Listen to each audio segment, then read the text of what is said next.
everyone, my name is QueenE, and if you're new to Overwatch 2 and want to get into playing the competitive mode, you've come to the right place.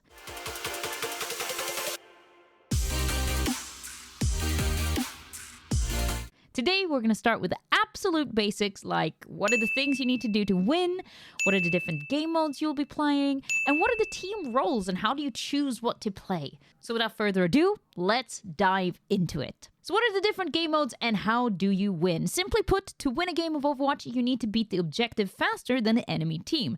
This objective changes based on what game mode you're playing, so getting familiar with the different maps and their game modes will be extremely helpful. The four main game modes in competitive play are Control, Hybrid, Escort, and Push. On Control maps, the objective is to capture a control point and hold it longer than the enemy team. A little bit like King of the Hill. The mode plays in a set of best of 3, meaning if you win 2 rounds, you win the game. Hybrid maps combines capturing a control point and an escort mission. After you capture the initial point, you then unlock a payload that you need to escort to the end of the map. This is played in rounds where each team takes turns attacking and defending, and whoever gets the furthest wins. Escort maps need you to escort a payload from start to finish. This game mode is also played in rounds where both teams take turns attacking and defending, and whoever pushes the payload the furthest wins the match. Push maps are a bit like reverse tug-of-war. It's a big mirrored map with a robot in the center and 2 small walls, one for each team. The goal is to take control of the robot by being the only team near it, which will trigger it to push your wall towards your enemy spawn. If you push the wall all the way to the end, you win immediately. Otherwise, whichever team gets their wall pushed the furthest wins. And this is where I want to do a quick but pretty important side note. Getting comfortable with the different maps, game modes, and heroes in quick play, custom games, or arcade is highly encouraged. Jumping straight into competitive can be very overwhelming at first, since people will assume you've already got familiarity with all of these on at least a basic level. So what are the team roles and basic team compositions? Well, every team in competitive Overwatch consists of 3 roles: tanks, damage dealers, and supports. Damage dealers are often referred to as DPS in-game, just in case you get a little bit confused. And you always have 1 tank, 2 damage dealers, and 2 supports on each team. The general breakdown of each role is that tanks make up the front line, and their primary job is to create space and opportunities for your team to get eliminations. Damage dealers primarily focuses on trying to secure those eliminations as fast as possible, while supports are the glue holding the team together with healing abilities, utility, and extra damage. In order to effectively decide on which heroes to pick in certain situations, it's really important to get a basic understanding on how all the heroes play and what their individual strengths and weaknesses are. But as a new player, when you first load into the game, my best recommendation is to always pick something you have fun playing as your first pick, regardless of role.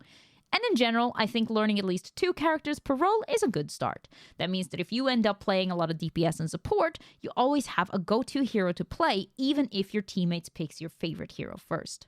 Eventually, you'll start to work out which heroes you prefer to play on different maps and game modes, but that will come with time and experience, so at the start, don't worry too much about picking the best hero. Of course, you will eventually be faced with problem situations in-game.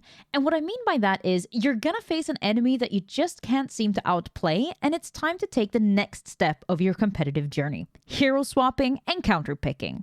And specifically learning a simple method on how to identify what to swap to. Let's take one of the most common problem scenarios in-game, facing a good Pharah with or without Mercy attached to her. The first step is to analyze her main strengths. First, she can fly, which makes her hard to hit. And she has long-range AoE damage. But on the other side, what are her weaknesses? Because she flies, she is often out in the open without cover, and she is often fairly predictable in how she moves. So let's work out how to choose a counter if you're a damage dealer especially. Since we realize she can fly and be quite difficult to hit, and usually fights from far away, characters with short-range weapons or projectile weapons like Mei, Junkrat, or Reaper will usually struggle a lot versus her. So that means you will likely have the most success playing what is known as a Hitscan character. Hitscan simply means that there's no travel time to their bullets, and wherever you click is where the damage will hit. In comparison to projectile weapons who do have a travel time and sometimes gravity affecting the trajectory of their bullets, making them a little bit trickier to use on fast-moving or flying targets. Some examples of Hitscan DPS heroes are Cassidy, Soldier 76, Ashe, and Widowmaker. Now, these characters in turn have their own strengths and weaknesses, but these are a good base pool of heroes to choose from to counter Pharah.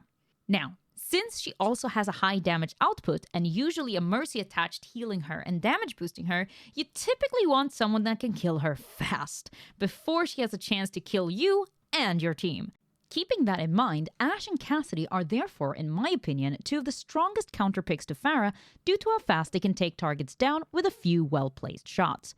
Aiming and hitting shots on high speed or flying targets can take some practice though, so I will put in the codes for some great warm-up aim training modes that I personally use down in the comments below to help you practice your aim. Of course, player skill will always trump hero choice in the lower ranks especially, so even though Cassidy on paper is one of her better counters, if you're a lot better at Soldier 76, then Soldier 76 is your obvious choice. At the end of the day, suppressing Pharah and preventing her from raining death from above is the main goal here, so any way you can do that is a good solution. Keep in mind that the damage dealers are not the only ones that may have to adjust their hero choice when facing challenging enemies. So if we keep using the same example of the pesky Pharah problem, a good and almost necessary tank choice is D.Va, as she can eat the rockets using her defense matrix, and she can use her own rocket boosters to invade Pharah's space in the sky.